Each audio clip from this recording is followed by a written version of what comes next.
Bine v-am regăsit, dragile mele!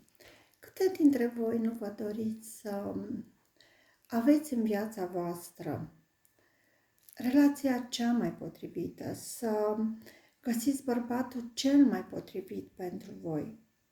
Câte dintre voi nu vă doriți să fiți iubite, să fiți dorite, bărbatul acela să vă divinizeze și să fiți regina lui, să fiți regina universului lui? Câte dintre voi nu v-ați dorit lucrul acesta? Câte dintre noi, femeile, nu ne dorim să găsim acel bărbat care pe noi să ne completeze, care pe noi să ne accepte exact așa cum suntem, în care în preajma acelui bărbat să ne simțim dezvolte, să fim noi? Câte dintre noi? Ce vă reține să fiți voi? Ce vă reține să accesați acel bărbat potrivit pentru voi? Vă invit alături de mine într-o călătorie spațială în care să vă explorați limitele voastre infinite, ca ființe infinite, și să treceți dincolo de gândirile limitative, de tipare, de convingeri care vă țin blocate, care vă blochează să accesați relația cea mai potrivită, bărbatul cel mai potrivit în viața voastră, care vă împiedică să vă dați voie să fiți fericite. Pentru a obține toate aceste lucruri, noi trebuie să ne schimbăm mentalitatea, noi trebuie să ne schimbăm modul de a gândi. Noi trebuie să găsim poziția cea mai potrivită și atitudinea cea mai potrivită față de un bărbat, față de relație. Noi, femeile, ca să putem păstra lângă noi un bărbat pe termen lung, fie că e vorba de o relație de căsătorie, fie că este vorba doar o relație de prietenie sau o relație de parteneriat, noi trebuie să ne păstrăm doza noastră de mister. Noi, femeile, trebuie să fim în permanență un mister pentru bărbați. Acel bărbat trebuie să vadă în noi regina universului lui. Acel bărbat trebuie să vadă în noi femeia aceea în care el găsește suport, dar și noi să putem găsi suport în el. Noi trebuie ca să putem păstra un bărbat lângă noi, un bărbat, și să-i păstrăm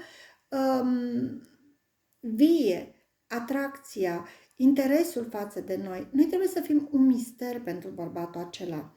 Noi trebuie să fim precum o carte pe care el să o descopere pagină cu pagină, în care la fiecare rând pe care îl citește, fiecare pagină care întoarce, să aibă acea dorință.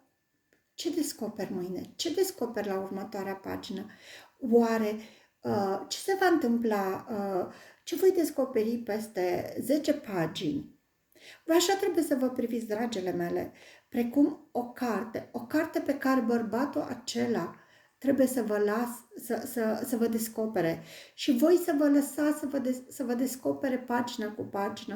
Nu vă oferiți dintr-o dată unui bărbat, v-ați deschis, v-ați citit cap-coadă dintr-o răsuflare, la prima întâlnire sau în prima lună de căsnicie sau în a doua lună de căsnicie, și după ce apare și un copil și apar grijile voastre, grija pentru copil, grija pentru casă, de a fi acolo când el vine, și să uitați de voi.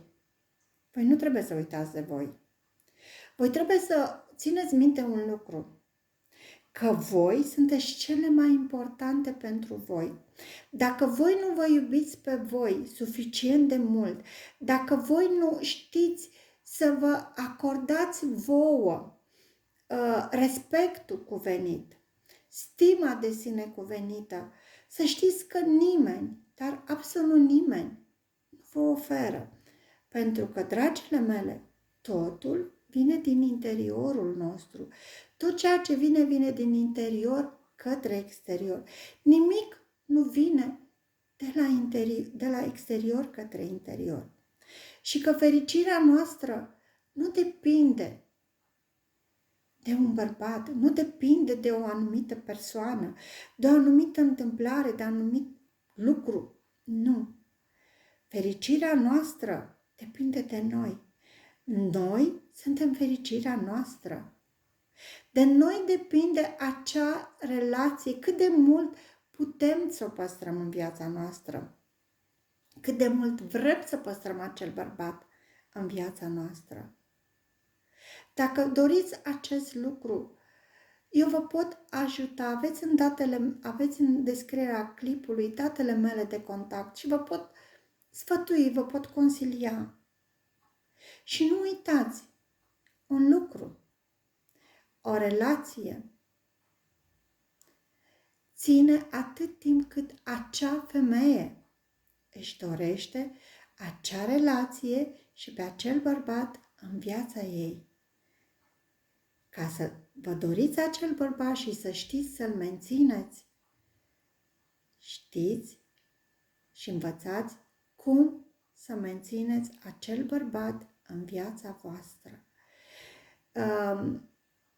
Nu acaparați acel bărbat, nu-l controlați, că el va pleca. Nu uitați un lucru, doamnele mele, o amantă nu ți-a locul tău. Tu ești cea care lași locul liber amantei să intre în patul tău. Nu uitați acest lucru. Și vă dau o afirmație pentru asta. Uitați-vă în oglindă și spuneți-vă de câte ori vă uitați: mă accept și mă iubesc exact așa cum sunt, profund și în totalitate. Și te mai uiți încă o dată și spui: sunt minunată, sunt frumoasă, sunt unică, sunt extraordinară.